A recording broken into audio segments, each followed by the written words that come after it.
প্রিয় দর্শক, আপনাদের স্বাগত ইস্পাহানি মির্জাপুর জিরো আওয়ারে। বৈশাখী টেলিভিশনের সমসাময়িক বিষয়ভিত্তিক আলোচনার নিয়মিত আয়োজন ইস্পাহানি মির্জাপুর জিরো আওয়ার। প্রতিদিনের মতো আজও নির্ধারিত একটি বিষয়ে কথা হবে দুই অতিথির সঙ্গে। যে দুজন অতিথি আমাদের মাঝে উপস্থিত রয়েছেন তাদের সঙ্গে আমরা পরিচয় হব। তার আগে জানিয়ে দিচ্ছি আপনাদেরকে আজকের আলোচনার শিরোনাম: অন্তর্বর্তী সরকার প্রধানের মাসপূর্তির ভাষণ। এ বিষয়ে আজ কথা হবে যে দুই অতিথির সঙ্গে। তাদের পরিচয়ের পর্বটি সেরে নিচ্ছি। আমার ডানে প্রথমেই আছেন 12 দলীয় জোটের মুখপাত্র শাহাদাত হোসেন সেলিম। এরপরে আছেন বিএনপির vice chairman doctor Asaduzzaman Ripon. এই দুই অতিথির সঙ্গে আজকে নির্ধারিত বিষয়ে কথা হবে, তবে তার আগে এক নজর দেখে নিচ্ছি বৈশাখী সংবাদের শিরোনাম। অন্তর্বর্তী সরকারের প্রথম মাস শেষে জাতির উদ্দেশ্যে প্রধান উপদেষ্টার ভাষণ। সংবিধান সহ 6টি খাতে সংস্কার কমিশন গঠনের ঘোষণা। ঢাকার সাভার, আশুলিয়া এবং গাজীপুরের শিল্পাঞ্চলে শতাধিক গার্মেন্টস কারখানা আজ বন্ধ ছিল। শ্রমিকদের দাবি পূরণে পর্যবেক্ষণ কমিটি হয়েছে। জেলা প্রশাসক নিয়োগ নিয়ে আজকেও সচিবালয়ে বিশৃঙ্খলা করেছেন পদবঞ্চিতরা। দাবির মুখে 8 জন ডিসির নিয়োগ বাতিল। স্বৈরাচারের পতন হলেও মানুষের ভোটাধিকার প্রতিষ্ঠা বাকি। টাঙ্গাইলে বিএনপির সমাবেশে ভিডিও কলে যুক্ত হয়ে বলেছেন তারেক রহমান।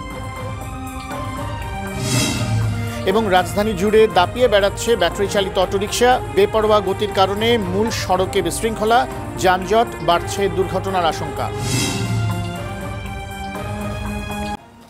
দেখছিলাম বৈশাখী সংবাদের শিরোনাম। যাচ্ছি আলোচনায় আজকের দুই অতিথির সঙ্গে।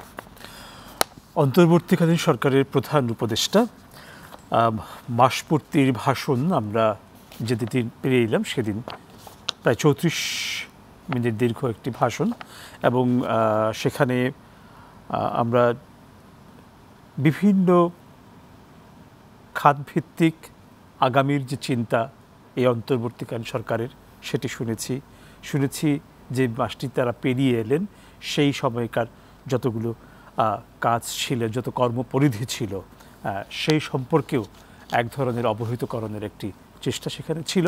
আমরা তার সেই ভাষণ নিয়ে আজ কথা বলবো।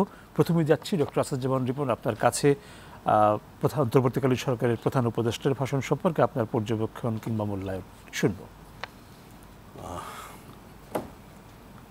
এক কথায় বলা যেতে পারে যে অন্তর্বর্তীকালীন সরকারের প্রধান উপদেষ্টা প্রফেসর মোহাম্মদ ইউনূসের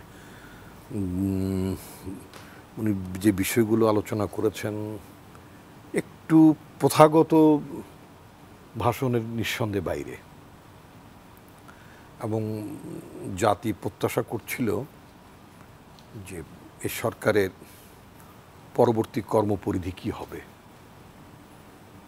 একটা আউটলাইন সম্পর্কে তো ধারণা পেতেই যাচ্ছিল। এবং আমরা অনুমান করছিলাম যে যেহেতু সরকারের তরফ থেকে এবং জনগণের তরফ থেকে একটা সংস্কারের তাগিদ আছে, তো সরকার নিঃসন্দেহে সংস্কারের কর্মসূচি প্রণয়ন করবেন।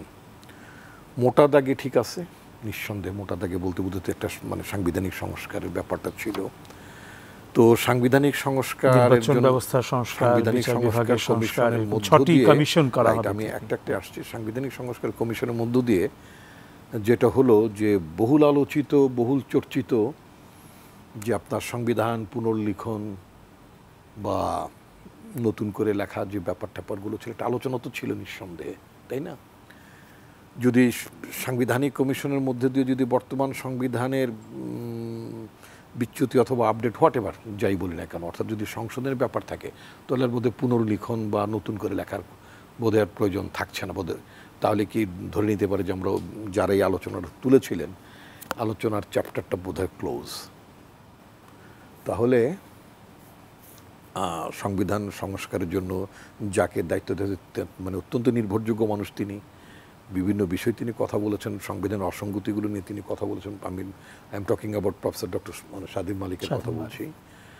তো নিঃসন্দেহে তার উপর আস্থা রাখা যায়। এখন দেখতে হবে বাকি সদস্যরা কারা থাকছেন। আর মোটা থেকে সব কমিশনের বেলায় আমার পর্যবেক্ষণ, আমার অবস্থান হচ্ছে, আমি একটা রাজনৈতিক দল করি, নিঃসন্দেহে ওনারা বলেছেন রাজনৈতিক দলের সাথে কথা বলবেন, স্টেক হোল্ডারদের সাথে কথা বলবেন, সব ঠিক আছে। নাগরিক সবাই তো রাজনৈতিক দল করেন না, সবাই সভা সমিতিও করেন না। মানে কথা বুঝতে পেরেছি? সবাই তো মানে আপনার চিকিৎসক সমিতি করবে না বা প্রকৌশলী সমিতি করবে না, এর বাইরেও তো নাগরিক সমাজ আছে। নাগরিক সমাজদেরও কিন্তু একটা মানে ভাবনা চিন্তা আছে। এটা অত্যন্ত প্রিমিটিভ স্টেজ এই মুহূর্তে বলার, বাট আমার ধারণা নিশ্চয়ই তারা রাখবে, সেটা হচ্ছে যে নাগরিকদের অপিনিয়ন নেওয়ার জন্য একটা ব্যবস্থা তারা রাখবেন। তারা নিশ্চয়ই এখানে ওয়েবসাইট থাকবে, সেখানে নাগরিকরা নিশ্চয়ই তাদের মতামত দিতে পারবেন রেসপেক্টিভ বিষয়ে। তাহলে জিনিসটা আরও আরও আরও সমৃদ্ধ হবে। আপনার নির্বাচন কমিশনের বেলা মানে যাকে দেওয়া হয়েছে বদিউল আলম সাহেব, প্রফেসর বদিউল আলম, নিঃসন্দেহে মানে খুব ভালো কথা তিনি বলেছেন। ওনার বক্তব্যের মধ্যে একটা বহুল আলোচিত একটা বিষয় ছিল নতুন রাজনৈতিক বন্দোবস্ত। সেই নির্বাচন কমিশন সংস্কারের মধ্য দিয়ে তার যে ভাবনার নতুন রাজনৈতিক বন্দোবস্ত বা নয়া রাজনৈতিক বন্দোবস্ত, এই যে কনোটেশনগুলো, সেগুলোর কতটা রিফ্লেকশন ঘটবে, এবং সেখানে রাজনৈতিক দল এবং এমনকি ভোটারদেরও তো একটা চয়েস থাকে। রাজনৈতিক দলের তো চয়েস নিশ্চয়ই আছে, তাদের ভাবনা আছে। ভোটারদের চয়েসের প্রতিফলন থাকা দরকার। পুলিশের সংস্কার একটা বোধ মানে পুলিশের সংস্কারের কথা, পুলিশ সংস্কারটা খুব জরুরি এই কারণে যে বেসিক্যালি বলা যেতে পারে আমাদের টোটাল পুলিশ একেবারে ডিমোরালাইজড হয়ে গেছে। অবশ্য মোস্টলি তাদের নিজেদের কারণে, মানে তাদের যে কৃতকর্ম মোস্টলি মানে মোস্ট অফ দ্য মেম্বার্স মানে in the police department, Awami লীগের 15 বছরের শাসনে পুলিশকে যেভাবে আপনার একেবারেই সরকারের মানে বিশেষ সরকারের মানে ওটা তো কোনো নির্বাচিত সরকার না, তাদের লাঠিয়াল হিসেবে ব্যবহার করার যে প্রবণতা ছিল, ব্যবহার করতে যে ব্যবহৃত হতে যে এই প্রতিষ্ঠানটা মোটামুটি শ্যাটার্ড। এটাকে দারুণভাবে আপনার আবার পুনর্গঠন করা দরকার। এর খোল নলচে বদলে দিয়ে পুনর্গঠন করা দরকার। শুধুই মাত্র আপনার মানে পুলিশ রেগুলেশনস কিছু দিয়ে না, ওটাকে জবাবদিহিতার আওতায় আনতে হবে। আপনার মার্কিন যুক্তরাষ্ট্রে, যুক্তরাজ্যে, উন্নত দেশগুলোতে পুলিশের লোকেরা যে মর্যাদাটা পায়, পুলিশের প্রতি সোসাইটি যে মানে আস্থা প্রকাশ করে, যে সম্মানটা পায়, আমি চাই যে এমন একটা পুলিশি ব্যবস্থা হোক, এমন একটা পুলিশ প্রতিষ্ঠান দাঁড়াক যে পুলিশকে মানুষ রেসপেক্ট করবে, পুলিশের প্রতি কনফিডেন্স রাখবে, এবং পুলিশ প্রকৃতপক্ষে যে বলে পুলিশ জনগণের বন্ধু, পুলিশ জনগণের বন্ধু কখনই হয়ে ওঠেনি বাংলাদেশে। এইবার যেন পুলিশ যাতে জনগণের বন্ধু হয়ে ওঠে, এই ধরনের একটি ব্যাপক মানে সংস্কার দরকার হবে, এবং রাজনীতি বিযুক্ত পুলিশ থাকতে হবে। আমরা যেমন আওয়ামী লীগ পুলিশ চাই নাই, অপছন্দ করতাম, তো ভবিষ্যতে বিএনপির পুলিশও চাই না যে আমরা রাষ্ট্র ক্ষমতায় গেলে আমাদের অনুগত পুলিশ বাহিনী থাকবে, পুলিশকে আমরা যা ইচ্ছা তাই করব। হ্যাঁ, এগুলো কতগুলো কারণও আছে, সেগুলো বিধি ব্যবস্থার মধ্যে রাখতে। আপনি দেখবেন যে রাজনৈতিক নেতারা মানে বিগত সরকারে যারা ছিলেন, তারা পুলিশের এসপিকে সামনে রেখে, থানার ওসিকে সামনে রেখে রাজনৈতিক ভাষণ দিতেন এবং তাদের প্রতিপক্ষের গোষ্ঠী উদ্ধার করতেন। তো ফলে পুলিশ তো এক ধরনের মানে মগজ ধোলের মধ্যে পড়ে যেত। যে স্বরাষ্ট্রমন্ত্রী সাহেব কী বলতেছেন, কোন ল্যাঙ্গুয়েজে কথা বলতেন, একটা কুলাঙ্গার পুলিশের ঢাকার মেট্রোপলিটন পুলিশের একটা কমিশন ছিল, আমি তাকে কুলাঙ্গারই বলছি, শফিকুল বলে নাম ভদ্রলোক, এখন বোধহয় পাবলিক সার্ভিস কমিশনে বোধহয় স্টিল মেম্বার। লোকটার লজ্জা শরম নাই, লাজ লজ্জা নাই। ওই লোকটার অনেক আগেই মানে পদত্যাগ করে মানে জেলে যাওয়া উচিত ছিল। ওকে ডান্ডা বেরি পড়িয়ে ওরা কোর্টে নেওয়া দরকার। মানে এত অসভ্য, অভদ্র একটা মানে পুলিশ কর্মকর্তা হতে পারে। বেনুজেরও চুরিচামারি আছে, রাজনৈতিক দম্ভক্তি আছে, ঠিক আছে, আর এটা তো একেবারে ক্লাস ছাড়া একটা, এই যেটাকে আমি কুলাঙ্গার শফিকুল বললাম। আমার তো মানে আই আন্ডারস্ট্যান্ড যে যদি ভদ্রলোক যদি এটা শুনে থাকে, ওকে তো ভদ্রলোক বলা ঠিক হবে না, এই কুলাঙ্গার লোকটা যদি শুনে থাকে তাহলে বুঝবে যে হোয়াই এম সেইং হিম কুলাঙ্গার। তো যাই হোক, তো এগুলোর জন্য ব্যাপক সংস্কার লাগবে, পুলিশের লাগবে, অন্যান্য প্রতিষ্ঠান লাগবে। আজকে যে মানে প্রশাসনও যেটা দেখলাম, যদি খুব অ্যাজ এ সিটিজেন যদি আমি দেখি, ডিসির ফিট লিস্টে আসার জন্য যেই হাউকাউটা হলো, যে মানে একটা হুলস্থুল, এই লোকগুলোর মধ্যে তো কেউ যদি ডিসি হয়, সেটা কি এক্সপেক্টেড? এটা তো জেলা প্রশাসক, ডেপুটি ইংরেজিতে বলে, কিন্তু বাংলা শব্দটা তো অনেক উচ্চতার, জেলা প্রশাসক হবেন। তো যারা একটা জেলার প্রশাসক হবেন, যার কাছে ওই জেলার লোকজন যার কাছে ভরসা রাখবেন, আস্থা রাখবেন, তাদের কাছ থেকে খুব মারদাঙ্গা স্পিরিট, মারদাঙ্গা মানে ক্যারেক্টার, হয়তো ক্ষোভ আছে নিশ্চয়ই, 15 বছরের বঞ্চনা টঞ্চনা অনেক কিছু থাকবে সেটাকে অনেক মানে পরিশীলিতভাবে আর অন্যভাবেও করা যেতে পারতো। যে সিনারিওটা মানে নাগরিক সমাজ দেখছে পদোন্নতির ক্ষেত্রে বা পদবঞ্চনার ক্ষেত্রে যেই বিষয়টা দেখছে, এটা খুব আমার কাছে খুব ডিসেন্ট লাগেনি। তো ফলে এই এই এই সিভিল সার্ভিসকেও ব্যাপক অ্যাকাউন্টেবিলিটির মধ্যে নিয়ে আসতে হবে।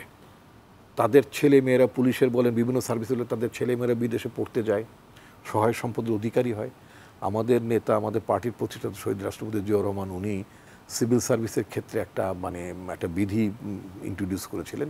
সেখানে প্রতি 5 বছর পর পর সিভিল সার্ভিসের লোকদেরকে, মেম্বারদেরকে তাদের সম্পদের হিসাব নিকাশ দিতে হবে, কোথাও সম্পদ অর্জন করলেন কিনা, নতুন কোনো জেলাতে কেনাকাটা করে এগুলো সব বিশদ দিতে হয়। এটা তো এখন আর আওয়ামী লীগ সরকার আমলে ওগুলো ছিল না, কারণ রাতের ভোটে জিতাইতে ডিসিদের ব্যবহার করতে হয়, সিভিল সার্ভিসের লোকদের ব্যবহার করতে, পুলিশকে ব্যবহার করতে, ফলে ওই নিয়মকানুন বিধিটিতে সমস্ত কিছুটা সব ওই মানে আপনার বুড়িগঙ্গা নদীতে ফেলে দিয়েছিল। এখন কথা হচ্ছে যে একটা সময় এটা 5 বছরের জন্য প্রযোজ্য ছিল, এখন এভরি ইয়ারে এটা প্রযোজ্য। এখন কত হচ্ছে তারা যে কথাটা বলেন যে আমরা তো রাজস্ব বোর্ডে একবার রিটার্ন দিই, আমরা কয়বার দেবো, কোন জায়গায় দেবো? ওয়েল, এটা একটা বিধি ব্যবস্থা রাখতে হবে। সেটা হচ্ছে তাদের যে প্রশাসনিক মন্ত্রণালয় আছে সেই জায়গাতেই তারা দেবে একটা ব্যবস্থা, একটা সেল থাকতেই হবে, থাকা উচিত হবে, যে সেখানে মনিটরিং করার ব্যাপার থাকবে। আপনি জানেন আপনার ওয়ার্ল্ড ব্যাংকে একটা অ্যাকাউন্টেবিলিটি ডিপার্টমেন্ট আছে, সেখানে ওয়ার্ল্ড ব্যাংকে কোথায় লোন দিচ্ছে, কি করছে না করছে সেটা নিয়ে কোনো প্রশ্ন উঠলে ওটা তারা মানে ইন্ডিপেন্ডেন্ট ইনভেস্টিগেশন করতে পারে। তো যেটা এখন যেহেতু সংস্কারের প্রশ্ন আসছে এবং এটা খুবই এসেনশিয়াল, বিশেষ করে বাংলাদেশে এত পরিমাণ কারাপশন স্প্রেড করে গেছিল, সেজন্য আপনার প্রতিটি মন্ত্রণালয়ে যার ডিপার্টমেন্টে এই কাইন্ড অফ অ্যাকাউন্টেবিলিটি স্টাবলিশ করার জন্য সেখানে আলাদা আলাদা মানে সেল থাকা দরকার পড়বে। কারণ এটা এই প্রশাসন বলেন, পুলিশ বলেন, টোটাল ব্যবস্থাটা পচে গেছে। একটা সাব রেজিস্ট্রার আগে তো একসময় নন গেজেটেড ছিল, মানে অর্থাৎ ক্লাস 1 ছিল না, অর্থাৎ বিসিএসের এই গ্রেডের অফিসাররা সাব রেজিস্ট্রার হতো না। আপনি মানে কেন ইমাজিন একটা সাব রেজিস্ট্রারে কত সহায় সম্পদ। আমি এক সাব রেজিস্ট্রারকে চিনতাম ইনসিডেন্টালি, মানে একই বিল্ডিং আমরা ভাড়া থাকতাম, আমি এখনও ভাড়ায় থাকি, that is a different issue.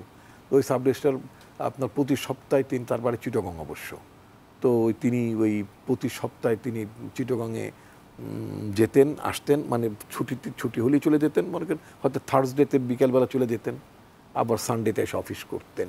তো মাঝেও চিন্তা করতাম এই লোকটা এত টাকা বিমান ভাড়া দিয়ে এবং বাড়ি ভাড়া দিয়ে সে চলে কেমনে। প্রতিটি কাজের ক্ষেত্রে আপনাকে যেভাবে ভূমি অফিসে নানান জায়গায় যেভাবে ঠ্যাক দিয়ে মানুষের কাছে পয়সা নিত, এমনকি কোর্ট কাচারিতে পেশকার বলেন, মুহুরি বলেন, যাই চাও একটা নকল তুলতে যাবেন, একটা নকল তোলার দাম ধরুন হয়তো সরকারি ফি হয়তো 500-600 টাকা, 2000 টাকা নিচে আপনি আনতে পারবেন না। এই যে একটা ব্যবস্থা তৈরি হয়ে গেছিলো, এই জায়গা থেকে বের হতে হবে। নাগরিক সমাজের সাফারিংস আছে। প্রফেসর ইউনূসের মানে 6 বিষয় তিনি সংস্কারের কথা বলেছেন। আমি মনে করি এটা তো একটা সংস্কারের সরকার, সোজা কথা, জঞ্জাল পরিষ্কার করার সরকার। এই জন্য আমাদের দলও বলেছে যে আমরা একটা যৌক্তিক সময় দিতে চাই জঞ্জালগুলো পরিষ্কার করার জন্য। কারণ নির্বাচন করতে গেলেও তো আপনার ইনফ্যাক্ট একটা নির্বাচনের পরিবেশ লাগবে। পুলিশ কাজ করছে না, চোর চামাররা দয়া করে চুরিচামারিটা মানে করতে সাহস পাচ্ছে না, আদারওয়াইজ এটা নৈরাজ্য বিশৃঙ্খলে যেত। এবং এই সরকারকে ডিস্টেবিলাইজ করার জন্য আপনি দেখছেন অনেকগুলো অ্যাটেম্প্ট ছিল। ছাত্রলীগের লোকজন আপনার শ্রমিক নেতা হয়ে যে উস্কানি দেব মানে শ্রমিক বিক্ষোভ করাচ্ছে। আনসারের মধ্যে যে আমরা দেখেছি ছাত্রলীগের লোকজন পোশাক পরে, এটা তো আনসারের ডিজি বলেছেন যে পোশাক পরে তারা সেখানে আনসারের মধ্যে বিদ্রোহ সংগঠন করার চেষ্টা করেছেন। তো এবং সোশ্যাল মিডিয়াতে এখন দেখতে পাচ্ছি আবার কিন্তু মানে আপনার মানে টুকটাক মানে শুরু হয়ে গেছে। তো সুতরাং এই সরকারের জন্য প্রধান চ্যালেঞ্জ হচ্ছে মানে স্ট্যাবিলিটি ফার্স্ট। আমরা সেই স্ট্যাবিলিটির জন্য আমরা গভর্নমেন্টকে সময় দিতে চাই, গভর্নমেন্টের পাশে থাকতে চাই, সাথে আসি। কারণ এই গভর্নমেন্ট হচ্ছে ছাত্র জনতার আন্দোলনের অভিপ্রায়ের সরকার। এবং এই গভর্নমেন্টটা কিন্তু 3 সপ্তাহের আন্দোলনে প্রতিষ্ঠিত হয়নি। এটা professor Mohammad Yunus and his associates, ওনার উপদেষ্টাদেরকে আমরা যে কথাটি স্মরণ করিয়ে দিতে চাই আজকের ওনার এই ভাষণের পরিপ্রেক্ষিতে, it is not the outcome of 3 weeks movement. একটা বাচ্চা ভূমিষ্ঠ হতে গেলেও 9 মাস লাগে। 3 সপ্তাহ মানে 3 দিনের পেইনে মা সন্তান প্রসব করে না, তার জন্য তার অনেক ধাপগুলো পেরোতে হয়। গত 16টা বছর আমরা পলিটিক্যাল পার্টিগুলো আমরা রিলেন্টলেসলি আমরা আন্দোলন করেছি। আপনি বলবেন যে গোলটা কে দিয়েছে, ভাই প্লেয়ার তো 11 জন থাকে, গোলটা তো একজন দেয়, বাট বাকিরা তো গোলটা বানিয়ে দেয় নাকি? তারপরে যে একজন যে স্ট্রাইকার যে গোলটা, আমি অবশ্য খেলাধুলা বুঝি না, শব্দটা স্ট্রাইকার বলতে বুঝলাম যে হয়তো মারে, তারে বোধ স্ট্রাইকার বলে বোধ হয় নাকি, তো এরকম হয়তো। তো সুতরাং এই গভর্নমেন্ট হচ্ছে 18 কোটি মানুষের স্বপ্নের গভর্নমেন্ট। কারণ পুরো জাতি, ছাত্র বলেন, শিক্ষক বলেন, অভিভাবক বলেন, মা বলেন, বাবা বলেন, মুটে বলেন, শ্রমিক বলেন, এভরিওয়ান, সমস্ত মানুষ বিক্ষুব্ধ ছিল। এবং সবাই হাসিনা চলে যাক, সে must go, say should go, এই যে এক দফায় চলে গেল, এক দফাটা 3 সপ্তাহ হয় না কোনো দিন। এটা 16 বছর ধরে এটা মানে ম্যাচিউর হতে যে ওয়ান্স বার্স্ট হয়ে গেছে, লম্বা প্রক্রিয়ার ভেতর সোজা দিয়ে। কথা। ডক্টর সুতরাং আসাদুজ্জামান এই গভর্নমেন্টকে সেটা মাথায় রাখতে হবে যে এই জন্য জনগণের যে জন আকাঙ্ক্ষা, যেটা জন আকাঙ্ক্ষা, রাজনৈতিক দলের ত্যাগ, তাদের নেতা কর্মীদের জেল জুলুম, হত্যাকাণ্ডের শিকার হওয়া, গুমের শিকার হওয়া, আমার মতন একজন ষাটোর্ধ্ব মানুষ, আমারও তো অনেকগুলো মামলা, এবং মোটামুটি অনেকগুলো মামলা চার্জ ফ্রেমও হয়ে গেছে। তো সুতরাং এটা আমাদের সবার সরকার, আসবো আবারও আপনার কাছে আসবো, আমাদের সবার সরকারকে আমরা সুরক্ষাও দেব। আবারও আসবো আপনার কাছে। যাচ্ছি আরেক অতিথি সাজ্জাদ হোসেন সেলিম, আপনার কাছে। প্রধান উপদেষ্টার যে ভাষণ, সেখানে আপনার বিশেষ কোনো ধরনের প্রত্যাশার জায়গা ছিল কিনা, থাকলে সেটির প্রতিফলন দেখতে পেয়েছেন কিনা, বা সার্বিক অর্থে পুরো ভাষণটি আপনার কাছে কেমন লেগেছিল, সেটা একটু শুনবো আপনার। ধন্যবাদ আপনাকে, ধন্যবাদ সূর্য আসাদুজ্জামান রিপন ভাইকে এবং সুধী দর্শক মণ্ডলী যারা শুনছেন। না, প্রধান উপদেষ্টা মহোদয় বক্তব্য ভালোই দেন, এটা তার আপনার জাতির সামনে দ্বিতীয় দফা ভাষণ। তিনি প্রথম একটা ভাষণ দিয়েছেন, সেটাও আমাদের কাছে ভালো লেগেছে এবং আমরা সমর্থন করেছি সে ভাষণকে। এবং আজকে তিনি যে ভাষণ দিয়েছেন সে ভাষণটাকে আমরা সমর্থন করছি। এবং উনি যে সংস্কারের কথাগুলো বলছেন এবং মানে 6টা স্থান চিহ্নিত করে তিনি নিয়োগও দিয়েছেন, এবং যাদেরকে নিয়োগ দিয়েছেন আমি মনে করি যে তারা যথাযোগ্য ব্যক্তিকেই নিয়োগ দিয়েছেন, তারা এই সংস্কারগুলো করবেন। তো আমরা বারবার বলেছি যে এই রাষ্ট্রকে মেরামত করতে হবে, এবং রাষ্ট্র মেরামত করার জন্য আমরা এই সরকারের বিরুদ্ধে যুগপৎ আন্দোলনে ছিলাম। এমন 60টি দল গত সরকারের মানে আওয়ামী লীগ সরকারের আমলে আমরা যারা যুগপৎ আন্দোলনে ছিলাম, প্রায় 60টি রাজনৈতিক দল, আমরা অনেক পুঙ্খানুপুঙ্খ বিচার বিশ্লেষণ করে আমরা 31 দফা আমরা সংস্কারের একটা প্রস্তাবনা জাতির সামনে উপস্থাপন করেছি। তো আমরা চাই যে সংস্কারগুলো আমরা চেয়েছিলাম সেই সংস্কারগুলো করার দায়িত্বই নিয়েছেন। তো আমার মনে হয় এর বাইরে আছেন শিক্ষা খাতের সংস্কারের জন্য হয়তো তিনি একটা কমিশন গঠন করবেন। এবং যেটা বলেছেন যে আসলে রাষ্ট্র পরিচালনার দায়িত্ব তো রাজনৈতিক দলগুলো রাষ্ট্র পরিচালনার স্বপ্ন দেখে, মানুষকে স্বপ্ন দেখায় এবং সেই স্বপ্ন বাস্তবায়ন করে। তো বিগত 15 বছর রাজনীতির নামে একটা অপশাসন, দুঃশাসন, দুর্নীতিপরায়ণ শাসন, মানুষের ভোটাধিকার লুণ্ঠন, হেন কোনো অপকর্ম নাই যেটা করে নাই। আমরা রাজনৈতিক দল হিসেবে যখন মোহাম্মদ ইউনূস সাহেবের সাথে দেখা করতে গিয়েছি, তখন তিনি বলেছেন যে আসলে একটা এই সরকার হেন কোনো দিক নেই যেটা ধ্বংস করে নেই। তিনি আজকেও বলেছেন যে এমন কিছু অপ্রয়োজনীয় প্রকল্প হাতে নিয়ে দেশটাকে দেশের অর্থনীতিটাকে একেবারেই আমিত্ব এবং লুটপাটের জন্য বেশ কিছু প্রকল্প হাতে নিয়েছেন। তিনি সব কিছু চিহ্নিত করতে পেরেছেন এবং আমরা চাই যে এগুলো সংস্কার হোক। সংস্কারের মাধ্যমে আপনার একটা দেশ একটু সঠিক পথে চলুক। প্রশাসনভাবে গত 15 বছর যাবৎ ডিএনএ টেস্ট করা ছাড়া তো কেউই কোনো দায়িত্ব পালন করতে পারে নাই, সেটা পুলিশ বলেন, সেটা প্রশাসন বলেন। এখন প্রশাসনে একটু বিশৃঙ্খলা দেখা দিচ্ছে এবং সেভাবে পাওয়া যাচ্ছে না প্রশাসনে সেভাবে দক্ষ। আপনি দেখেন প্রত্যেকটা বিসিএস পরীক্ষার প্রশ্নপত্র ফাঁস হয়েছে, দলীয়করণ করা হয়েছে, এবং এমনভাবে পালিয়ে গেছে। আমরা একটা বিশ্বাস নিয়ে গত 15 বছর সরকারের বিরুদ্ধে নিরলসভাবে প্রতিদিনে, প্রতিক্ষণে, প্রতি ঘন্টায়, প্রতি মিনিটে আমরা লড়াই করে গেছি। আমরা জানতাম যে একটা পরিবর্তন হবেই, আমরা জানতাম যে একসময় ছাত্রগণ অভ্যুত্থানের মাধ্যমে এই সরকারের পতন হবে, পালিয়ে যাবে। এটা আওয়ামী লীগ বিশ্বাস করতো না, তারা মনে করতো যে কিয়ামতের পরও তারা ক্ষমতা থাকবে। তো তারা পালিয়ে গিয়েছে এবং পৃথিবীর ইতিহাসের পালিয়ে যাওয়াটা এমন হয়নি যে 300 সংসদ সদস্যের সাথে যার যত রকমের চামচা, উপচামচা, পাতি চামচা সবাই তো পালিয়ে গেছে, বাইতুল মোকাররমের খতিবও পালিয়ে যেতে হয়েছে। অর্থাৎ দেশটাকে একদম ধ্বংসের শেষ সীমানায় নিয়ে গেছে। আমরা প্রতিনিয়ত রক্তঝরা বিপ্লব করে রক্তঝরা পথ চলে আমরা একটা সোপান তৈরি করে দিয়েছি, সেই সোপানের পা রেখে ছাত্র জনতা একটা গণ অভ্যুত্থান করেছে। এই গণ অভ্যুত্থানের চেতনাকে আমরা ধরে রাখতে হবে এবং দেশটাকে একটা সঠিক পথে আনতে হবে। পুলিশ বলতে ধরেন পাকিস্তান আমলের পুলিশও দুর্নীতিপরায়ণ ছিল, বাংলাদেশ আমলের পুলিশ তো একেবারেই দুর্নীতিপরায়ণ এবং একটা লুটেরা এবং একটা আতঙ্কজনক একটা ইয়ে ছিল। তারা হেন কোনো অপকর্ম নাই যারা করতো না। তারা মানুষকে রাস্তা চেক করে পকেটের মধ্যে ইয়াবা ঢুকিয়ে দিয়ে জেল হতে আরম্ভ করে ক্রস ফায়ার হতে আরম্ভ করে এইটাকে বানাতে ফ্রাঙ্কেস্টাইন বানাতে এমনভাবে বানিয়েছে যে তারা পাখির মতো মানুষকে গুলি করে হত্যা করেছে। পাখির মতো গুলি করে হত্যা করার পরে পুলিশ বাহিনীর মধ্যেও এক ধরনের আমার মনে হচ্ছে যে তাদের কারোর মধ্যে অনুশোচনা আছে এবং কারোর মধ্যে অপরাধবোধ আছে এবং পুরো পুলিশের মধ্যে বেছে বেছে তাদেরকে দায়িত্ব দেওয়া হয়েছে যারা মানুষ খুন করতে পারদর্শী এবং যারা শেখ হাসিনার কথায় মানুষকে নির্বিচারে গুলি করবে। বাকি পুলিশদেরকে ধরেন কাউকে টুরিস্ট পুলিশ, কাউকে ওই শিল্প পুলিশ, কাউকে নৌ পুলিশ, কাউকে হাইওয়ে পুলিশ, এসব জায়গায় বসিয়ে রেখেছে যাদেরকে তারা তাদের নির্ভরশীল মনে করে নেই। তো পুলিশকে সংস্কার করতে হবে, পুলিশের পোশাক পরিবর্তন করতে হবে, পুলিশের মানসিকতা পরিবর্তন করতে হবে, পুলিশের যেই ঘুষ বাণিজ্য, তারপরে যে গ্রেপ্তার বাণিজ্য, এগুলো বন্ধ করে জনগণের পুলিশ করতে হবে। প্রথম সংস্কারটা করতে হবে পুলিশের মধ্যে। পুলিশ একদম একেবারেই অকার্যকর হয়ে বসে আছে।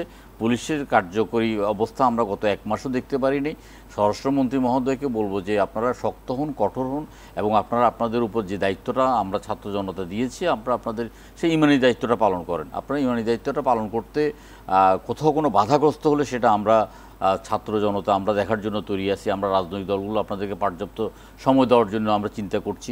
সরকারের পক্ষ থেকে যেটা বলা হয়েছে যে এই সংস্কারের মধ্যে প্রধান করা হয়েছে এবং সেখানে তারা বিভিন্ন যোগ্য প্রতিনিধি নিয়েই কিন্তু এই সংস্কারগুলো করবেন এবং সেখানে করলে দুর্নীতি দমন কমিশনকে যদি ঢালাওভাবে সাজানো যায়, যদি দেশে আইনের শাসন প্রতিষ্ঠা করা যায়, দেশের সমস্যার অনেক সমাধান হয়ে যাবে।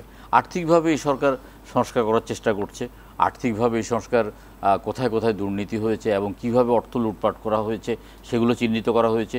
অপ্রয়োজনীয়ভাবে 60,000 কোটি টাকা ছাপিয়ে দেশের মুদ্রাস্ফীতির পরিমাণ বাড়িয়ে দিয়েছে এবং আগামীকালকে উপদেষ্টা মহোদয় ব্যবসায়ীদের সাথে বসবেন, তাদের সাথেও কথা বলবেন। সব মিলিয়ে আমার মনে হচ্ছে যে আমরা একটা সঠিক পথে আছি, তবে সেখানে ষড়যন্ত্রটা থেমে নেই। ষড়যন্ত্র চক্রান্ত চলছে। গার্মেন্টস সেক্টরটা তো একটা সেন্সিটিভ একটা সেক্টর। এই সেক্টরটাকে ধ্বংস করার জন্য দেশীয় এবং বিদেশি শক্তি দীর্ঘদিন যাবৎ চেষ্টা করে যাচ্ছে এবং তারা এই দেশকে গার্মেন্টসের উপর আমাদের দেশের অর্থনীতি একটা বড় ধরনের অংশ আমাদের নির্ভর করে এবং গার্মেন্টসের সাথে সাথে প্রায় 60 ধরনের ব্যবসা বাণিজ্য জড়িত। আপনার এখানে হোটেল ব্যবসা বলেন, সিএনএফ ব্যবসা বলেন, পোর্ট ব্যবসা বলেন, তারপর এখানে ট্রান্সপোর্ট ব্যবসা বলেন, তারপরে এখানে আপনার বিবিধ ব্যবসা বলেন। ইভেন কি একটা লিপস্টিক তৈরি করার সময়ও গার্মেন্টসের মেয়েদেরকে চিন্তা করে একটা লিপস্টিক বানানো হয়। কসমেটিক্সের ব্যবসা, বাড়ি ভাড়ার ব্যবসা, তারপরে মুদি দোকানদারের ব্যবসা, সমস্ত ব্যবসাগুলো এই গার্মেন্টস নিয়ে এবং সেই সেক্টরটাকেই কিন্তু আঘাত করার জন্য তারা চেষ্টা করে যাচ্ছে এবং সেখানে চিহ্নিত করা হয়েছে যে আওয়ামী লীগ এবং ছাত্রলীগের নেতারা সেখানে শ্রমিক নেতা সেজে সেখানে কিন্তু বিশৃঙ্খলা করছে। তো এই বিষয়গুলোকে সরকারকে আপনার নজর দিতে হবে এবং সরকারের 24 ঘন্টার মধ্যে অন্তত 22 ঘন্টা বা 20 ঘন্টা তাদেরকে নিরলসভাবে কাজ করার মানসিকতাকে নিয়ে এগোতে হবে এবং আমরা মনে করছি যে তারা সেটা এগোচ্ছে। সেক্টরের সমস্যা নিরসনে মালিক শ্রমিকের সম্পর্ককে একটি নতুন জায়গায় নিয়ে যাওয়ার চেষ্টা হচ্ছে এবং এই বিরোধের জায়গাগুলো কোনোভাবেই যেন কেউ উস্কে দিতে না পারে সেই সম্পর্কটা নির্মাণ করার চেষ্টা করা হচ্ছে। না, এটা তো প্রধান উপদেষ্টা মহোদয় বলেছেন এবং যে কোনো গার্মেন্টসের মালিকে চায় যে তার শ্রমিকের কল্যাণটা চায়। কোনো গার্মেন্টস কিন্তু ওই গার্মেন্টসের শ্রমিক কিন্তু ওই গার্মেন্টসটা ভাঙছে না। আপনার কথা শেষ হওয়ার পরে আমরা এই গার্মেন্টসের শ্রমিক কিন্তু তারা তাদের নিজের ফ্যাক্টরিটা ভাঙছে না, কিন্তু ভাঙছে কিন্তু বহিরাগতরা, ভাঙছে কিন্তু বিভিন্ন রকম সুবিধাভোগীরা, ঝুট ব্যবসায়ীরা, অন্যান্য যারা এখানে বিভিন্ন বৈদেশিক রাষ্ট্রের এজেন্সির দায়িত্বে নিয়েছেন তাদের নেতৃত্বে কিন্তু এই গার্মেন্টসগুলো ভাঙা হচ্ছে। তো সেখানে মালিক শ্রমিকদের এখানে বিএনপির পক্ষ থেকেও গার্মেন্টসের মালিকদের সাথে একাধিকবার বসা হয়েছে, তাদেরকে আশ্বস্ত করা হয়েছে এবং যারা ব্যবসায়ীদেরকে ব্যবসা করার জন্য সুযোগ করে দেওয়া হয়েছে, যারা একদম দুর্নীতি করে একদম লুণ্ঠন করেছে তাদেরকে বাদ দিয়ে স্বাভাবিক যাতে সবাই ব্যবসা করতে পারে সেই ব্যাপারে আমাদের সকলের সুদৃষ্টি আছে এবং আমরা সেভাবে আমরা চলছি। আবারও আসবো আলোচনায় এটা বিরতির পর। প্রিয় দর্শক, ইস্পাহানী মির্জাপুর 0 আওয়ারে সময় হয়ে গেল একটা বিরতির। ফিরবো অল্প সময়ের ভেতর, আশা করি সঙ্গেই থাকছেন।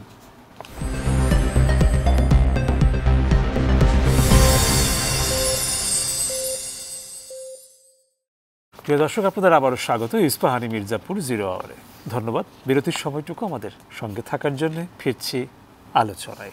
ডক্টর আসিফুজ্জামান রিপন, যাচ্ছি আবারও আপনার কাছে। প্রধান উপদেষ্টার যে ভাষণ, সেই ভাষণের অনেকগুলো জায়গা ছিল, অনেকগুলো খাতকে ধরে উনি কথা বলেছেন, কিন্তু সেখানে এই আইন শৃঙ্খলার জায়গাটা বেশ গুরুত্ব দিয়ে উনি বলেছেন এবং নানা দৃষ্টিকোণ থেকে বলেছেন। যেমন ধরা যাক আমাদের শিল্প খাতের অস্থিরতা, সেই প্রেক্ষিত থেকে আইন শৃঙ্খলাকে দেখা, আমাদের আইন শৃঙ্খলা বাহিনীর নিজস্ব যে সমস্যাগুলো আছে সেই জায়গা থেকে আইন শৃঙ্খলাকে দেখা, এবং কাউকেই মানে কেউই যেন নিজের হাতে আইন তুলে না নেন সেই আহ্বানটি তিনি জানিয়েছেন। নানা জায়গা থেকেই তিনি আইন শৃঙ্খলা পরিস্থিতিকে দেখার চেষ্টা করেছেন। যাচ্ছে আসিফুজ্জামান রিপোর্ট, শুনবো আপনার কাছ থেকে। সভ্য সমাজ আসলে আইন নিজের হাতে তুলে নেওয়াটাতে এটা আসলে মানে mob justice is not welcomed, প্রশ্ন ওঠে না, তাই না? কিন্তু এটা কখন হয়? ওয়েল, আপনার এই ধরনের একটা অভ্যুত্থান, বিপ্লব পরবর্তী পরিস্থিতিতে এক ধরনের অস্থিরতা থাকে। সেই অস্থিরতার সুযোগ মানে সমাজে কোনো লোকজন নেয় না যে তা না।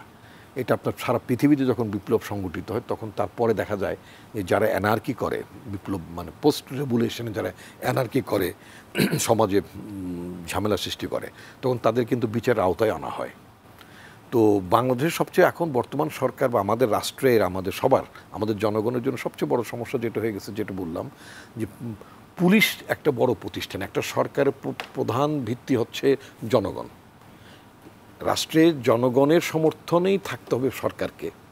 এই সরকারের পেছনে আপামর জনগণ আছে, একেবারে মানে শ্রেণী পেশা রাজনৈতিক দল নির্বিশেষে এরকম সমর্থন মানে সাধারণত সরকারের বেলায় ঘটে না। কিন্তু এটা অভ্যুত্থান পরবর্তী সরকার হওয়ার কারণে প্রফেসর মোহাম্মদ ইউনূসের সরকারের পেছনে সমস্ত রাজনৈতিক দল মানে পতিত স্বৈরাচার ছাড়া এবং তাদের দোসররা ছাড়া বাদবাকি সমস্ত মানুষ এই সরকারের পেছনে।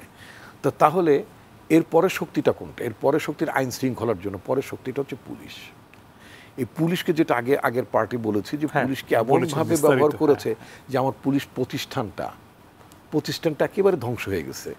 এই সরকারের জন্য সবচেয়ে বড় চ্যালেঞ্জ হচ্ছে এই মানে এই যে পুলিশ নামক প্রতিষ্ঠানটি যে ধ্বংসস্তূপের মধ্যে চলে গেছে, এইটাকে কি করে এর ইমেজ রিবিল্ডিং করা, কি করে এটাকে ঠিক করা যাবে, সেটা একটা অনেক চিন্তার বিষয়। আইন শৃঙ্খলা পরিস্থিতিতে আপনি আপনার বিবেচনায় অন্য কোনো সংখ্যা না, এটা একটা হচ্ছে যে মানুষ নিজেরাই দায়িত্বশীল হওয়ার কারণে কিন্তু দেখেন পুলিশ কিন্তু অলমোস্ট অনেক জায়গায় আপনি ট্রাফিক দেখবেন না, থানার পুলিশ, কারণ এর হলো মনমরা বাহিনী মানে কি আগের মতো ঘুষ পায় না, ধান্দাবাজি করতে পারে না, ইয়াবা ধরাইতে পারে না। উনি যেটা কি বললেন না যে পুলিশ এটা ধান্দাবাজি করতে পারে না, ফলে এখন এদের নাম দিচ্ছি আমি মনমরা বাহিনী। মানে আগের মতনের অবস্থা নাই। তো এই মনমরা বাহিনী দিয়ে তো আপনি দীর্ঘদিন চলবেন না, এরকম আপনার মানে এটা দিয়ে কীভাবে চলবেন? মন ভালো হওয়া পুলিশ লাগবে আমাদের। এখন এটাকে যে সমস্ত পুলিশগুলো মানে চাকরিতে জয়েন করেনি, অনেকগুলো আর্মস ইতিমধ্যে খোয়া গেছে, এগুলি কি শুধুমাত্র মানে আপনার অভ্যুত্থানের সময়ে লুটপাট হয়েছে বা নিয়ে গেছে তা মনে করি না। আমি তো মনে করি যে সমস্ত পুলিশ সদস্য যারা জয়েন করছে না, যারা অ্যাবসকন্ডিং তাদের রেসপেক্টিভ থানার অস্ত্র হিসাব তো তাদের দিতে হবে, দেওয়া উচিত, তাদেরকে আইনের আওতায় আনতে হবে। যারা এখন পর্যন্ত জয়েন করেনি তাদেরকে তারা বিদ্রোহ করেছে বলে গণ্য করা উচিত, তাদেরকে তালিকা তৈরি করা উচিত, তাদের আইনের আওতায় আনা উচিত, তাদের সাজার মুখে নেওয়া উচিত, এবং নতুন করে মানে আপনার রাজনীতি বিবর্জিত, সোজা কথা রাজনীতি থাকবে না, কোনো দল ঠল করবে না, একেবারে স্রেফ আপনারা একেবারে স্ক্যানিং করা লোকজন যারা রাষ্ট্রের সেবক হিসেবে কাজ করতে চায়, আপনার নতুন পুলিশ বাহিনী রিঅর্গানাইজ করতে হবে, খুব দরকার। আপনার এরশাদ সাহেবের আমলে 650 জন শর্ট কোর্সে আপনার মানে ভাইবা দিয়ে ম্যাজিস্ট্রেট নিয়েছিল, আমার খেয়াল আছে, আমরা তখন স্টুডেন্ট আমরা, তো তারা কিন্তু দীর্ঘদিন চাকরি করেছেন।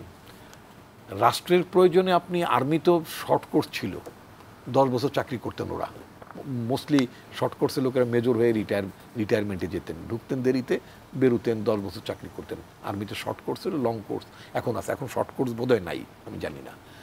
তো এখন পুলিশে আপনার জরুরি ভিত্তিতে ভালো মানুষজনদের, শিক্ষিত, মানবিক জ্ঞান আছে, মানে সব কিছু মিলে যেরকম পুলিশ রাষ্ট্র চায়, জনগণের আকাঙ্ক্ষা ওই অনুযায়ী আপনার পুলিশ বাহিনী আবার নতুন রিক্রুটমেন্টের প্রয়োজন পড়বে, খুবই দরকার।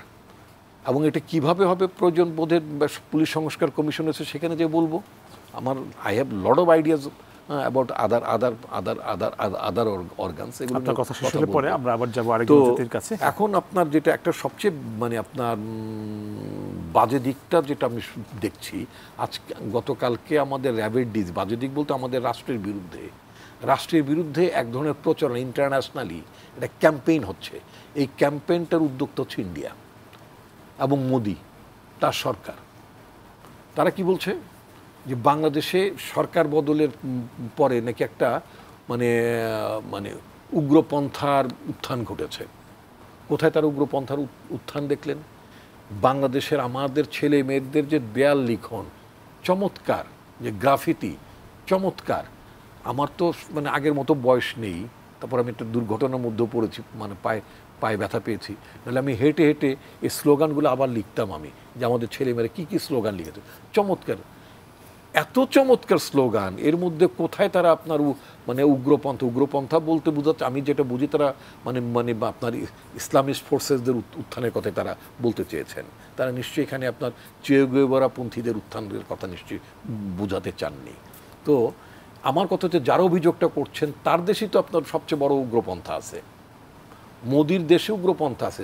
তারা বলেছেন যে বাংলাদেশ উগ্রপন্থার উত্থান ঘটলে ভারতের নিরাপত্তার সংকট হয়। আমি তো বলতে চাই আমার তো সেই সরকার দরকার, আমার সেই ধরনের পররাষ্ট্রমন্ত্রী বা মানে অর্থাৎ হেড অফ ফরেন মিনিস্ট্রির লোক দরকার হবে, আমার হেড অফ হোম মিনিস্ট্রিতে সেই লোক লাগবে। অবশ্য আমাদের হোম অ্যাডভাইজার কারেক্টলি বলেছেন যে যদি সীমান্তে মানুষ মারা হয় পিঠ দেখানো যাবে না, কারেক্টলি হি রিপ্লাইড। আচ্ছা, এখন কথা হচ্ছে কি, মোদি সাহেব যেমন বলেন যে বাংলাদেশে যদি আপনার উগ্রপন্থার মানে ইয়ে হয়, আপনার উত্থান ঘটে, তাহলে ভারতের নিরাপত্তা সংকট দেখা দেবে। একই কথা তো আমারও।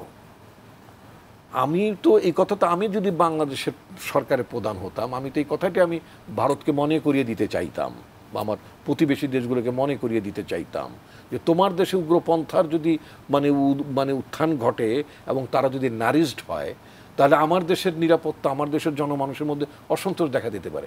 আমি বারবার একটি কথা বলি, যেই রাষ্ট্রে মানে ধর্ম ভাষা নির্বিশেষে, যে রাষ্ট্রে অন্যান্য ওই নাগরিকরা যারা মানে মেজরিটিদের তুলনায় যাদের ভাষা ধর্ম মিলে যারা যাদেরকে সংখ্যালঘু বলে, তারা যখন নিরাপত্তাহীনতায় ভোগে, সে রাষ্ট্র তো সভ্য রাষ্ট্র না। তো ভারতে তো সংখ্যালঘুরা নিরাপত্তাহীনতায় ভোগে।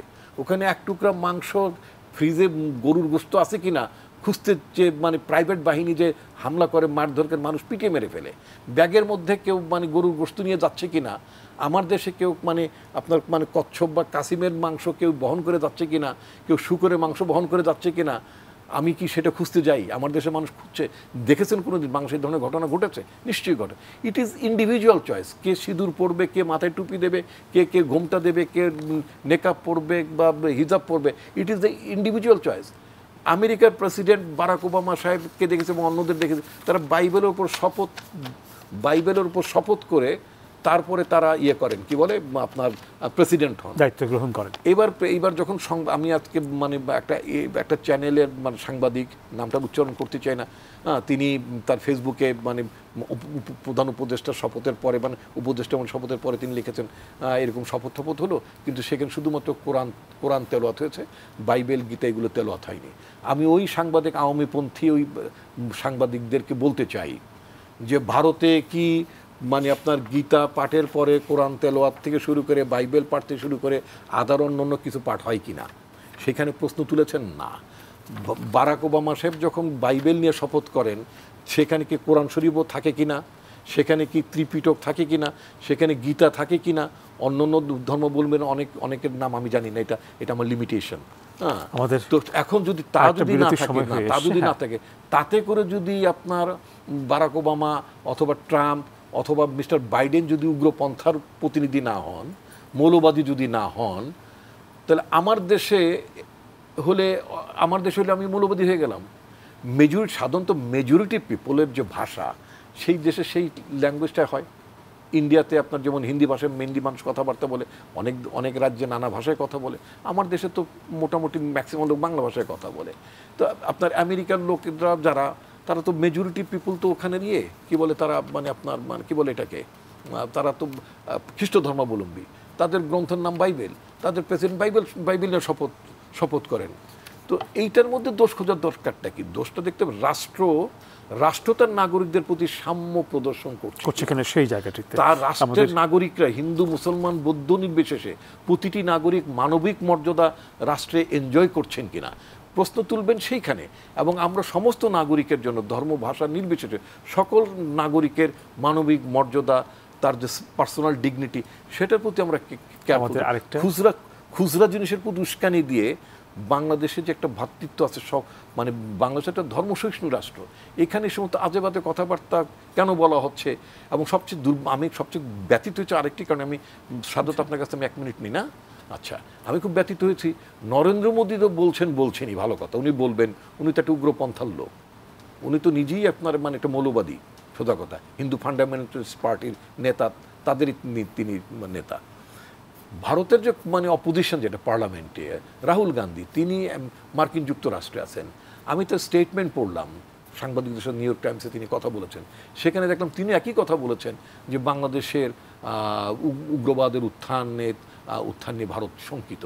এবং এখানে তিনি বলেছেন যে এখানে নরেন্দ্র মোদী সরকারের যে মানে অবস্থানগত মানে যেটাকে position of the government, Outlook of the government, সেটার সাথে তারা সহমত পোষণ করেন। আমার ধারণা যে আমাদের মাননীয় প্রধান উপদেষ্টা তিনি যে বক্তব্য দিয়েছেন, তিনি যে ভাষণ দিয়েছেন, আমি ওটাকে সাম আপ করি যে আমার মনে হয় তাদের এই আশঙ্কার কোনো জায়গা থাকবে না। বাংলাদেশের মানুষ হচ্ছে রিলিজিয়াস টলারেন্ট কান্ট্রি। আমরা মুক্তিযুদ্ধে সবাই গায়ে গায়ে মিলিয়ে ধর্ম ভাষা নির্বিশেষে মানুষ যুদ্ধ করেছি। আমরা আমাদের স্বাধীনতার রক্ষা সবাই মিলিয়েই করছি, প্রত্যেকের গায়ের রক্তই মানে আপনার লাল। ওই ইন্ডিয়া কিন্তু এই যে কয়েকদিন আগে যে স্বর্ণা দাস এবং জয়ন্তকে মারলো, মুসলমান দেখে মারে নাই। ও বাংলাদেশের নাগরিক হিসেবে কিশোরী স্বর্ণা দাস তাকে হত্যা করা হয়েছে এবং জয়ন্ত সিংহকে হত্যা করা হয়েছে বাংলাদেশের নাগরিক হিসেবে, তাই না? তা আমরা মনে করি যে এখানে স্বর্ণা দাস, জয়ন্ত, ফেলানির রক্তের মধ্যে we don't find any difference. সুতরাং ভারতকে বলবো প্লিজ বিভেদ করার চেষ্টা করবেন না। কিভাবে মানে হাসিনা চলে গেছে সেই তাতে শোকাতুর না হয়ে কিভাবে ড্যামেজ কন্ট্রোল করবেন সেটা নিয়ে চিন্তা করেন। শেষের জায়গায় এসেছি, যাচ্ছে এটা বিরতিতে ফিরবো এখনই। প্রিয় দর্শক, ইস্পাহানি মির্জাপুর 0 আওয়ারের সময় হয়ে গেছে, আরও একটা বিরতির, ফিরবো অল্প সময়ের ভেতর, আশা করি সঙ্গেই থাকছেন।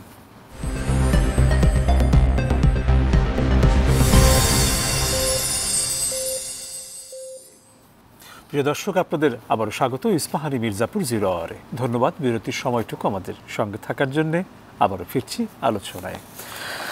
সাদত সেলিম, এবার আপনার কাছে আসছি। প্রধান উপদেষ্টার জাতির উদ্দেশ্যে ভাষণ নিয়ে আমরা কথা বলছিলাম। ওনার ভাষণের শেষ দিকে একটি কথা আছে যেটি তিনি দৃঢ়তার সঙ্গে বলেছেন, সেটি হচ্ছে যে এবার ব্যর্থ হবার সুযোগ নেই। সেই জায়গা থেকে আলোচনায় আসছি আপনার কাছে। দেখুন, ব্যর্থ হওয়ার তো কোনো সুযোগই নেই, কারণ আসলে ব্যর্থ আমরা হবও না। বাঙালি বীরের জাতি, যুদ্ধ করে লড়াই করে একটা নরপিচার স্বৈরশাসক মানসিক রোগী শেখ হাসিনাকে আমরা পরাজিত করেছি। দেখুন, এখানে আমাদেরকে ব্যর্থ করার জন্য তো ভারত এক পায়ে খাড়া। ভারতের সুজাতা সিংয়ের যাতাকলে আমাদের গণতন্ত্র নিষ্পেষিত হওয়ার পর থেকে আমাদের দেশের গণতন্ত্রকে হত্যা করার জন্য, মানুষের ভোটাধিকারকে রহিত করার জন্য এবং একটা সেবাদাস পুতুল সরকার বসানোর জন্য ভারত নিরলসভাবে চেষ্টা করে গেছে।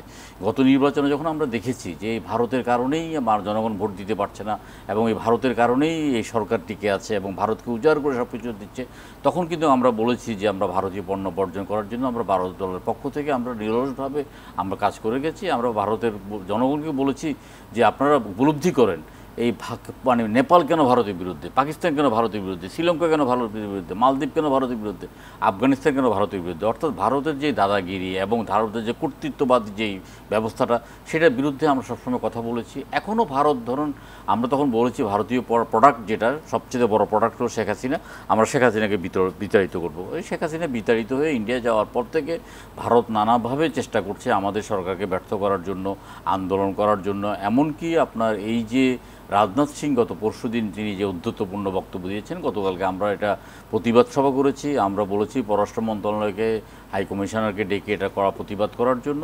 আমরা ইনশাআল্লাহ ব্যর্থ হব না। আপনার ভারত যতই আমাদেরকে হুমকি ধামকি দেখ, আমরা ভারতের সাথে বন্ধুত্বপূর্ণ সম্পর্ক চাই, ভারতের সাথে আমরা ব্যবসা বাণিজ্য করতে চাই। শুধু এই প্রসঙ্গটি না, সবকিছু মিলিয়ে আমরা ভারতের সাথে একটা সুসম্পর্ক চাই। আমরা প্রতিবেশী তো পরিবর্তন করতে পারবো না। আমি শুধু ভারত প্রসঙ্গ না, ওনার বক্তব্যটা ছিল যে উনি যে বিষয়ে কথা বলেছেন ব্যর্থ হওয়ার জন্য, এখন ব্যর্থ হওয়ার পিছনে তো অন্য কেউ নাই। শতকরা 95% মানুষ কিন্তু এই সরকারের পক্ষে, রাজনৈতিক দলগুলো এই সরকারের পক্ষে। আমরা রাজনৈতিক দল যারা কাঁধে কাঁধ মিলিয়ে আন্দোলন করেছি এবং এই সরকারের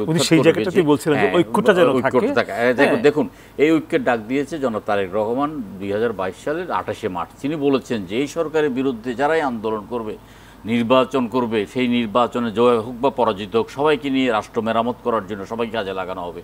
এবং তিনি এখনও আবার গত কয়েকদিন আগে বলেছেন যে যারা এই সরকারের বিরুদ্ধে আন্দোলন করেছে প্রত্যেকের সাথে নিয়ে একটা জাতীয় সরকার গঠন করার জন্য। তিনি এও বলেছেন 1971 সালে দলমত নির্বিশেষে প্রত্যেকে যুদ্ধ করেছে, শেখ মুজিবুর রহমান এসে বাংলাদেশটাকে দখল করেছে, আওয়ামী লীগের একটা মানে দলের সরকার গঠন করেছে। তিনি বলেছেন যে না, আমরা সবাই মিলে যুদ্ধ করে এই মানে গণতন্ত্র প্রতিষ্ঠা করেছি, আমরা সবাইকে নিয়ে সবাই মেধাকে একসাথ করে আমরা রাষ্ট্রকে পরিচালনা করব। সুতরাং এখানে ব্যর্থ হওয়ার কোনো রকম নজির নেই। বিএনপি একটি বড় রাজনৈতিক দল, বিএনপির অবদান অনস্বীকার্য। বিএনপি গত 16 বছর পর্যন্ত লড়াই, সংগ্রাম, আন্দোলন, রক্ত, গুম, খুন করে আপনার এই সরকারকে বিতাড়িত করেছে, ছাত্রদের সাথে কাঁধে কাঁধ মিলিয়ে আন্দোলন করেছে। সুতরাং আমরা ব্যর্থ হব না ইনশাআল্লাহ, এবং আমরা দেশটাকে সামনে দিয়ে এগিয়ে নিয়ে যাব এবং দেশটাকে আমরা একটা পাঠযোগ্য দেশ। একদম 1 মিনিট সময় নিয়ে ডক্টর আসলাম রিপন আপনার কাছে আসছি, খুব স্বল্প সময়। একটা হচ্ছে দেখেন, আমরা আসলে ব্যর্থতার যে প্রশ্নটা তুললেন, আমরা তো বারবার ব্যর্থ হয়েছি, তো কোনো সন্দেহ নেই। 71 সালে মুক্তিযুদ্ধের পরে যে আকাঙ্ক্ষা, সেটাকে আমরা বাস্তবায়ন করতে পেরেছি না। উই গট অ্যান অপরচুনিটি, পারি নাই। 75-এর পরে একটা সুযোগ এসেছিল, সেখানেও কিন্তু মানে আমাদের একটা অপরচুনিটি আসছিল, সেটাও কিন্তু সংহত করা যায় নানা ষড়যন্ত্রের কারণে। ছাত্রদের মানে জনতার অভ্যুত্থানে যে আপনার যদি 90 সালের কথা বলি, সেখানে যে আকাঙ্ক্ষাটা তৈরি হয়েছিল, সেটাও কিন্তু আমরা কনসলিডেট করতে পারি না। অপরচুনিটি কিন্তু এই জাতির সামনে বারবার এসেছিল, এবারও এসেছে। সুতরাং এইবার কিন্তু ব্যর্থ হওয়ার কোনো, যেটা আমি ডক্টর মোহাম্মদ ইউনূস যেটা বলতে চেয়েছেন, আমি ক্ষুদ্র মানুষের যতটুকু আমি বুঝি, সেটা হচ্ছে যে উই গট এন অপরচুনিটি। আমাদের জনগণ আমাদের কাছে একটা সম্ভাবনার, অমিত সম্ভাবনার ক্ষেত্রটা তুলে দিয়েছেন, তাই না? এখন আমাদের দায়িত্বটা হবে আমাদের রাষ্ট্রের সে অমিত সম্ভাবনাটাকে কাজে লাগিয়ে একটা রাষ্ট্রের গণতান্ত্রিক চরিত্র নির্মাণ করা, একটা আধুনিক আপনার গণতান্ত্রিক রাষ্ট্র ব্যবস্থা প্রতিষ্ঠা করা, একটা গণতান্ত্রিক নির্বাচিত সরকার ব্যবস্থা করা, এবং নির্বাচনের মধ্য দিয়ে জনগণের চাওয়ায় এবং না চাওয়ার মধ্য দিয়ে সরকার আসবে, যাবে, জবাবদিহিতা থাকবে, স্বচ্ছতা থাকবে, একটা সুন্দর রাজনীতি, একটা সুন্দর মানে ইংরেজিতে যদি বলি একটা গুড পলিটিক্স, একটা গুড পার্লামেন্ট, একটা গুড গভর্নমেন্ট এবং একটা গুড গভর্নেন্স যদি থাকে, সেটি হবে।